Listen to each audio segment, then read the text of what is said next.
అంటే ఇప్పుడు ఉన్న వచ్చిన సినిమాలు జానర్స్లో వచ్చి యాక్షన్ ఎక్కువ, లేకపోతే అట్లా చాలా డిఫరెంట్ టెక్నికల్ ఆస్పెక్ట్స్లో చాలా ఎక్కువ అట్లాంటి జానర్స్ చాలా సినిమాలు వచ్చింది.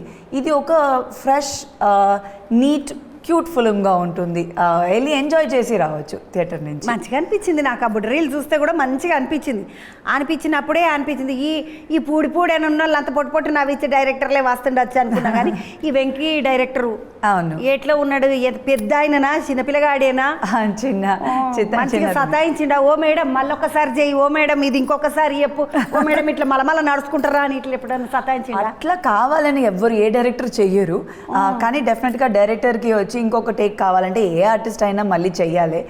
వాళ్ళకి వాళ్ళే రాశారు కదా ఆ క్యారెక్టర్ని. సో 100% ఒక డైరెక్టర్కి తెలుసు ఈ క్యారెక్టర్ ఇట్లానే ఉండాలి అనేది వాళ్ళ విజన్ ఉంటుంది.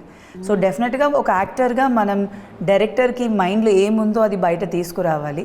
సో అట్లా కావాలన్నప్పుడు మళ్ళీ ఇది ఇలా చేద్దాం మ్యామ్, ఇలా చేద్దాం అని చెప్తారు. సో దాని ప్రకారం మేము కూడా చేసాం. బట్ 100% ప్రతి క్యారెక్టర్ ఈ సినిమాలో డైరెక్టర్స్ టచ్ ఉంది. సో అది ఏం చేసినా వెంకీ అనే ఆయన డైరెక్టర్ వచ్చి ఫస్ట్ సినిమా అయినా చాలా క్లారిటీతో ఉన్నారు. మ్యామ్ ఇది కావాలి, ఇట్లా ఉండాలి, ఈ మాడ్యులేషన్ కావాలి, ఈ టోన్ ఉండాలి అనేది చాలా పర్టికులర్గా ఉన్నారు. సో నాకైతే చాలా హ్యాపీగా అనిపించింది కొత్త డైరెక్టర్ అయినా ఇంత క్లారిటీతో ఉన్న డైరెక్టర్తో వర్క్ చేస్తున్నామని.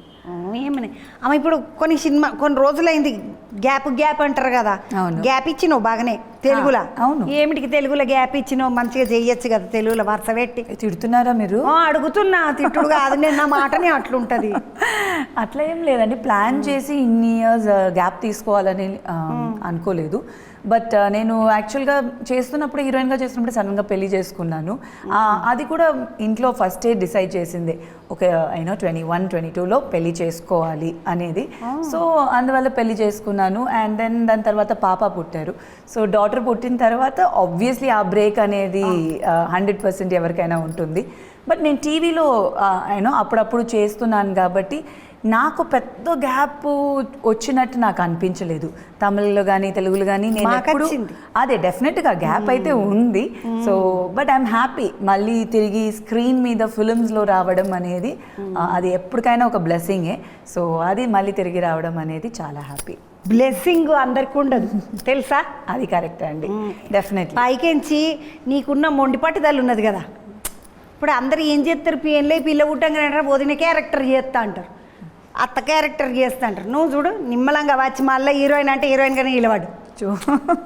బంగారు తల్లి ఎంత మొండి పట్టుదల ఉంటే ఇసుంటి పిల్లలకు వాళ్ళ అమ్మ నాయనల దీవెన కావచ్చు, అంత మొండి పట్టుదల కావచ్చు, అది ఉంటాయి కాబట్టి ఇట్లా నిలబడతారు. ఉత్తుతో నిలబడలేరు. అట్లా కాదండి, ఎవరికైనా మంచి క్యారెక్టర్స్ చేయాలని ఏ ఆర్టిస్ట్కైనా ఉంటుంది. అది కలిసి రావాలి, ఆ ప్రాజెక్ట్ కరెక్ట్ కలిసి రావాలి, మనం కలిసి నిలబడి గట్టిగా నిలబడాలి కూడా. సరే ఓకే మీరు చెప్తున్నారు, కానీ అయినా మొండిగా నిలబడ్డావా లేదా? హీరోయిన్గా చేస్తున్నామా, క్యారెక్టర్ ఏదైనా ఒక యాక్టర్కి వాళ్ళ పాత్రం వచ్చి మంచిగా చేయాలి, అది ఇంపార్టెంట్. హీరోయిన్ అంటే ఒకటి డాన్స్ చేసి డ్యూయట్ సాంగ్లు పాడేది మాత్రం హీరోయిన్ అని కాదు. మంచి క్యారెక్టర్ చేసి ఆడియన్స్కి గుర్తుండాలి ఈ క్యారెక్టర్, ఈ ఆర్టిస్ట్ ఈ క్యారెక్టర్ చేశారని. సో అది చాలా ఇంపార్టెంట్ అండి ఒక యాక్టర్కి. సో అది ఏ క్యారెక్టర్ అయినా సరే, అది ఓల్డ్ క్యారెక్టర్ అయినా, యంగ్ క్యారెక్టర్ అయినా, చైల్డ్ క్యారెక్టర్ అయినా, it's the same thing as an actor, ఒక యాక్టర్ పాయింట్ ఆఫ్ వ్యూలో. సో దాన్ని కేటగరైజ్ చేయకుండా ఇప్పుడు సినిమా చాలా డిఫరెంట్ అయిపోయింది, ముందులాగా లేదు.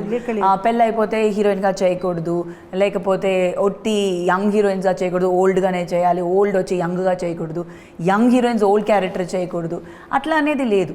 సో ఒక ఆర్టిస్ట్కి ఏ క్యారెక్టర్ అయినా వాళ్ళు బాగా చేస్తే అది చాలు. సో 100% హార్డ్ వర్క్తో చేయాలి.